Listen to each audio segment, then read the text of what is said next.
Et nous passons au sport. Frédéric Fortet, bonjour. Vous êtes bien sûr le président du CSP Limoges, mais vous venez d'être nommé par la Fédération nationale de basket, alors délégué auprès de l'équipe de France masculine.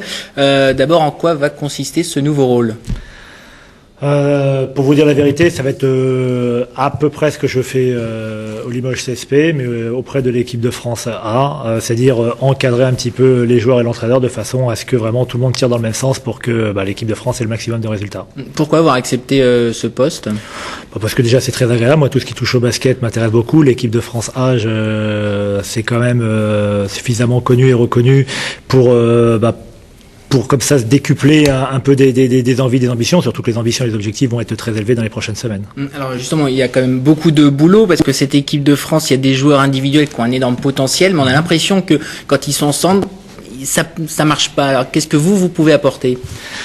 Ça restera du terrain et ça restera du domaine du coach. Maintenant, il faut être sûr que tous ceux qui sont autour, les assistants, l'encadrement, les intendants et la direction pensent d'une seule tête et que tout se mette en place pour que tout le monde ajoute ses compétences et pas qu'il y en ait deux qui partent à droite et un qui part à gauche. Donc c'est vrai qu'on va essayer de remettre tout ça, de régler en amont tous les problèmes qu'il peut y avoir avec les franchises NBA, avec les assurances, avec les problèmes de primes, avec tout ça. Enfin, faire tout un package et puis essayer de ne penser qu'au terrain à partir du moment où tout le monde est là et que tout le monde dans le même sens. Est-ce que par exemple vous allez vous rendre aux États-Unis, rencontrer des joueurs français qui évoluent en NBA ? Oui, c'est peut-être pas possible. On est en train justement de mettre en place un petit peu le calendrier, mais tout ça, il faut d'abord attendre la nomination de l'entraîneur parce que il va décider qui veut dans son équipe, qui va prendre, qui va choisir, sur qui il va s'appuyer.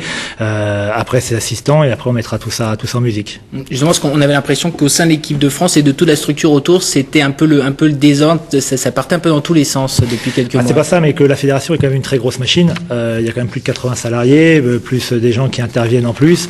Donc forcément, il y a des gens qui ont vraiment une capacité de faire, mais à côté de cela aussi, il faut réussir à coordonner un petit peu de tout ça et puis à donner une certaine ligne directrice à tout le monde. Mais maintenant, le chantier principal, on sait qu'il y a la valeur des joueurs. Individuellement, il y a un potentiel. Tout le monde parle de Tony Parker. Évidemment, il est sur une autre planète dans le basket français, mais il y a tous les autres, quoi. Il y a Boris Dio, il y a peut-être Michael Pietrus, il y a des joueurs, très bons joueurs français aussi sur le territoire. Donc il va falloir que l'entraîneur fasse sa liste et qu'on travaille avec lui.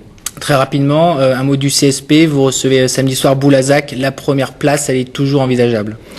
Elle est toujours envisageable, mais aujourd'hui, elle est quand même un petit peu loin. Donc, Boulazac a complètement changé sa physionomie et son effectif. Donc, on reste très prudent. On est sur deux bons derniers matchs face à Bourg avant la trêve de Noël et puis là à Nantes. Donc, on va être très prudent, mais ça serait bien de gagner. Bien. Merci beaucoup, Frédéric.